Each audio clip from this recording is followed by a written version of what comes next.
ഒരു കൺസിസ്റ്റൻസി ഇല്ലാതെ ബുദ്ധിമുട്ടിയിരിക്കുകയാണോ നിങ്ങൾ?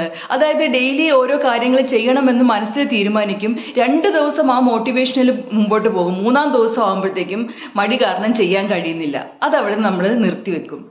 പ്രത്യേകിച്ച് ജിമ്മിലൊക്കെ പോകണം എന്ന് വിചാരിച്ച് 2-3 ദിവസം നമ്മൾ ജിമ്മിൽ കറക്റ്റായിട്ട് പോകും, അല്ലെങ്കിൽ ഒരു 1 വീക്ക് കറക്റ്റായിട്ട് പോകും, നെക്സ്റ്റ് വീക്ക് ആകുമ്പോൾ മടി പിടിച്ച് അവിടെ ഇരിക്കും.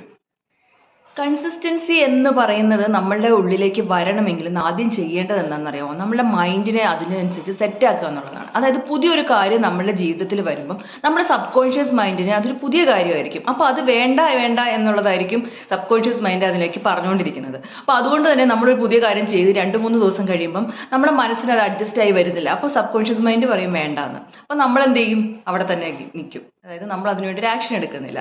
പക്ഷെ അതിന് പകരം ഇല്ല, എനിക്കിന്ന് കുറച്ച് നേരമെങ്കിലും അതിനു വേണ്ടിയിട്ട് വർക്ക് ചെയ്യണമെന്ന് നമ്മൾ മനസ്സിൽ തീരുമാനിച്ച് നമ്മൾ ഇറങ്ങി തിരിച്ചാൽ മാത്രമേ നമുക്കത് കണ്ടിന്യൂസ് ആയിട്ട് കാര്യങ്ങൾ ചെയ്യാൻ പറ്റുള്ളൂ. അപ്പോൾ അതിനായിട്ട് നമ്മൾ നമ്മുടെ മൈൻഡിനെ ഒന്ന് റീസെറ്റ് ചെയ്യുകയാണ് ആദ്യം വേണ്ടത്.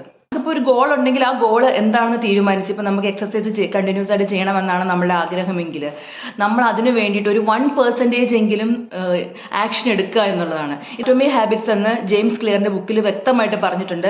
നമുക്കൊരു ഗോൾ അച്ചീവ് ചെയ്യണമെങ്കിൽ ഡെയിലി നമ്മളുടെ ഒരു 1% എങ്കിലും ആ ഒരു ഗോളിന് വേണ്ടിയിട്ട് നമ്മൾ ആക്ഷൻ എടുക്കുക എന്നുള്ളത്. അപ്പോൾ അതുപോലെ തന്നെ നമുക്ക് എക്സസൈസാണ് ചെയ്യേണ്ടതെങ്കിൽ ഇന്നൊരു 5 മിനിറ്റ് നേരം ഞാൻ ചെയ്യാമെന്ന് വിചാരിച്ച് ചെയ്യുക. അങ്ങനെ 5 മിനിറ്റ് കുറച്ച് ദിവസം കഴിയുമ്പോൾ അത് 10 മിനിറ്റ് ആവും, പിന്നെ 20 മിനിറ്റ് ആവും. അങ്ങനെ നമുക്ക് കൺസിസ്റ്റൻ്റ് ആയിട്ട് കാര്യങ്ങൾ ചെയ്യാൻ പറ്റും.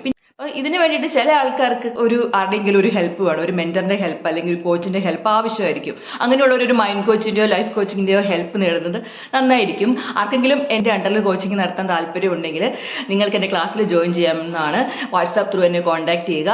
വാട്സാപ്പ് ഡീറ്റെയിൽസ് ഡിസ്ക്രിപ്ഷനിൽ കൊടുത്തിട്ടുണ്ട്. Thank you.